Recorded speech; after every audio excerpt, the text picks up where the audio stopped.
আমরা যুদ্ধ করেছি, কিন্তু যারা যুদ্ধে যায় নাই তারা বর্ণনা করার চেষ্টা করেছে যে যুদ্ধে আমরা কি চেয়েছিলাম।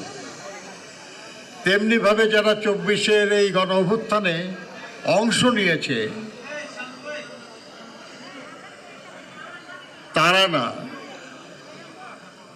এই গণ অভ্যুত্থানের আকাঙ্ক্ষা নিয়ে কথা বলেন এমন মানুষেরা যারা এই গণ অভ্যুত্থানে যুক্ত ছিলেন না। আমাদের বিষয়গুলি মনে রাখতে হবে। বন্ধুরা আমার, যারা আজকে শহীদ পরিবারের সম্মানিত সদস্য এসেছেন, আমি তাদের আন্তরিকভাবে স্বাগত জানাই। আমি স্বাগত জানাই যারা সে লড়াইয়ে আহত হয়েছেন। তারা আহত হয়েছেন, তারা শহীদ হয়ে যেতে পারতেন, আল্লাহ তাদেরকে বাঁচিয়ে রেখেছেন। তারাও আমাদের শ্রদ্ধেয় মানুষ, আমাদের প্রিয় মানুষ। তাদেরকেও আমি স্বাগত জানাই।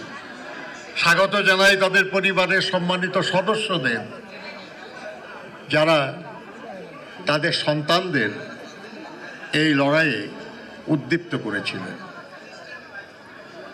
একটু পরে আমাদের নেতা বিএনপির চেয়ারম্যান জনাব তারেক রহমান আসবেন আপনাদেরকে সম্মানিত করার জন্য। তার উদ্যোগেই এই অনুষ্ঠান। তিনি আপনাদের সামনে গুরুত্বপূর্ণ বক্তব্য রাখবেন।